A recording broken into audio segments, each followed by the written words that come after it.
Oman ഒഴികെയുള്ള Gulf രാജ്യങ്ങളിൽ നിന്ന് ബലിപ്പെരുന്നാളാണ്. എല്ലാ പ്രേക്ഷകർക്കും ബലിപ്പെരുന്നാൾ ആശംസകൾ. വിവിധ രാജ്യങ്ങളിൽ പെരുന്നാൾ നമസ്കാരത്തിന് വിപുലമായ ക്രമീകരണങ്ങൾ ഏർപ്പെടുത്തി കഴിഞ്ഞു. ദുബായിലും ഷാർജയിലും മലയാളത്തിലുള്ള ഈദ്ഗാഹുകൾ ഒരുക്കിയിട്ടുണ്ട്. ഒമാനിൽ നാളെയാണ് ബലിപ്പെരുന്നാൾ. മെക്കയിൽ ഹജ്ജ് കർമ്മങ്ങൾ തുടരുകയാണെന്ന് ഞങ്ങളുടെ ബ്യൂറോ റിപ്പോർട്ട് ചെയ്യുന്നു. മിനായിലെ ജംറകളിൽ കല്ലേറ് കർമ്മം നിർവഹിക്കുകയാണ് ഇപ്പോൾ ഹാജിമാർ.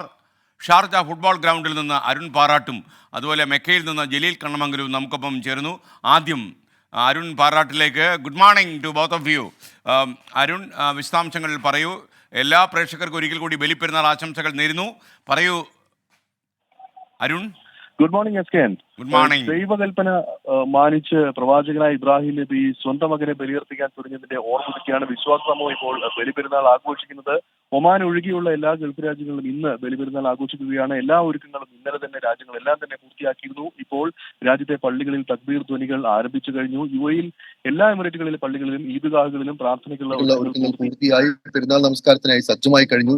വിവിധയിടങ്ങളിൽ നിന്ന് ആളുകൾ എത്തി തുടങ്ങിയിട്ടുണ്ട്. യുഎഇയിൽ അബുദാബിയിൽ പുലർച്ചെ 5:50 പെരുന്നാൾ നമസ്കാരം നടക്കുക. അതോടൊപ്പം തന്നെ ദുബായിൽ 5:45 ഷാർജ അജ്മാൻ എമിറേറ്റുകളിൽ 5:44 ഈ രീതിയിലാണ് നമസ്കാരം നടന്നത്. ഇപ്പോൾ നമസ്കാരം പുരോഗമിക്കുകയാണ്.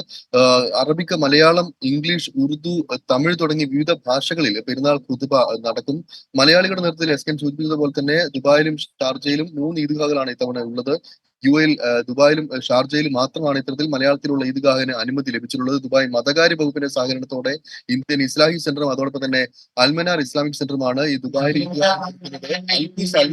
ഇസ്ലാമിക് സെന്ററിൽ മൗലവി മൻസൂർ മദീനിയും അതോടൊപ്പം തന്നെ ഖിസൈസ് ടാർഗറ്റ് ഫുട്ബോൾ ഗ്രൗണ്ടിൽ മൗലവി ഹുസൈൻ കത്താടും ഈദ്ഗാഹ് നേതൃത്വം നൽകും. ഞാനിപ്പോൾ നിൽക്കുന്നത് ഷാർജയിൽ ക്രിക്കറ്റ് സ്റ്റേഡിയത്തിനടുത്തുള്ള ഫുട്ബോൾ ഗ്രൗണ്ടിലാണ്. ഇവിടെ മലയാളത്തിലുള്ള ഈദ്ഗാഹാണ് നടക്കുന്നത്. ഹുസൈൻ സലഫിയാണ് ഇവിടെയുള്ള ഈദ്ഗാഹിന് ഇപ്പോൾ നേതൃത്വം നൽകുന്നത്. 10,000-കണക്കിന് വിശ്വാസികളാണ് എങ്ങുമുള്ള പ്രാർത്ഥനകളിൽ പങ്കാളികളാവുക. ഹജ്ജ് കർമ്മത്തിന്റെ പരിസമാപ്തി കൂടിയാണ് ബലിപെരുന്നാൾ.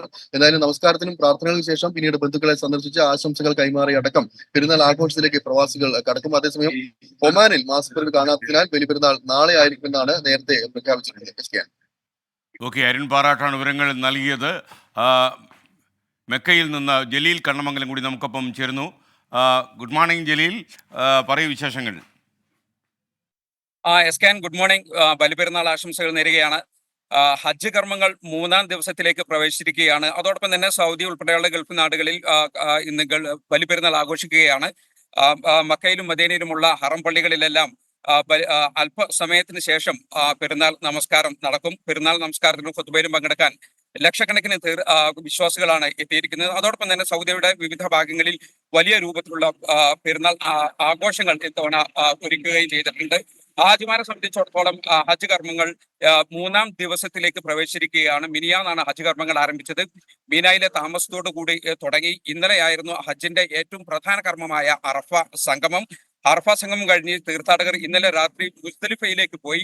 മുസ്ദലിഫയിലെ ടെന്റുകളില്ലാത്ത തുറന്ന മൈതാനത്തായിരുന്നു ഇന്നലെ രാത്രി തീർത്ഥാടകർ കഴിഞ്ഞത്. ഇന്നു മുതൽ മിനായിലെ ജംറകളിൽ എറിയാനുള്ള കല്ലുകൾ മുസ്ദലിഫയിൽ നിന്നും തീർത്ഥാടകർ ശേഖരിച്ചു. ഇന്ന് പുലർച്ചെ മുതൽ തീർത്ഥാടകർ അറഫ സംഗമവും മുസ്ദലിഫയിലെ താമസവും കഴിഞ്ഞ് മീനായിൽ തന്നെ തിരിച്ചെത്താൻ തുടങ്ങി. മീനായിൽ തിരിച്ചെത്തിയ തീർത്ഥാടകർ ജംറയിലെ കല്ലേർ കർമ്മം ആരംഭിച്ചു. 3 ജംറകളിൽ പ്രധാനപ്പെട്ട ജംറയായ ജംറത്തുൽ അഖബയിലാണ് ഇന്ന് തീർത്ഥാടകർ കല്ലെറിയുന്നത്. ഇന്നലെ രാത്രി മുസ്ദലിഫയിൽ നിന്ന് ശേഖരിച്ച 7 കല്ലുകൾ ജംറത്തുൽ അഖബയിൽ എറിഞ്ഞുകൊണ്ടിരിക്കുകയാണ് തീർത്ഥാടകർ ഇപ്പോൾ. അതോടൊപ്പം തന്നെ തീർത്ഥാടകർക്ക് ഏറ്റവും കൂടുതൽ കർമ്മങ്ങൾ അനുഷ്ഠിക്കാനുള്ള ഒരു ദിവസം കൂടി ആണ് ഇന്ന്.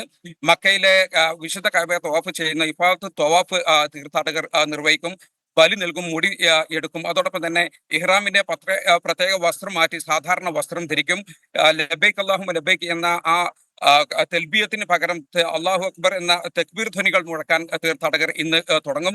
ഇനിയും 3 ദിവസം കൂടി ഹജ്ജ് കർമ്മങ്ങൾ ബാക്കിയുണ്ട്. നാളെ മുതൽ 3 ദിവസം മീനായിലെ തമ്പുകളിൽ തന്നെ താമസിച്ച് 3 ജംറകളിലും തീർത്ഥാടകർ കല്ലേർ കർമ്മം നിർവഹിക്കും. ഇന്ത്യയിൽ നിന്നുള്ള ഹജ്ജ് തീർത്ഥാടകരെല്ലാം വളരെ സുഗമമായി ഇതുവരെ ഏതാണ്ടൊക്കെ ഹജ്ജ് കർമ്മങ്ങൾ പൂർത്തിയാക്കിയിട്ടുണ്ട്. 1.25 ലക്ഷം തീർത്ഥാടകരാണ് ഇന്ത്യയിൽ നിന്നും ഇത്തവണ ഹജ്ജ് നിർവഹിക്കുന്നത്. കേരളത്തിൽ നിന്ന് സംസ്ഥാന ഹജ്ജ് കമ്മിറ്റി വഴി മാത്രം 18,000-ലധികം തീർത്ഥാടകർ ഹജ്ജിനെത്തിയിട്ടുണ്ട്. ആകെ ഇത്തവണ ഇന്നലെ അധികൃതർ പുറത്തുവിട്ട കണക്ക് പ്രകാരം 18,30,000-ഓളം തീർത്ഥാടകരാണ് ലോകത്തിന്റെ 180ഓളം രാജ്യങ്ങളിൽ നിന്നും ഇത്തവണ ഹജ്ജ് നിർവഹിക്കാൻ എത്തിയിരിക്കുന്നത്.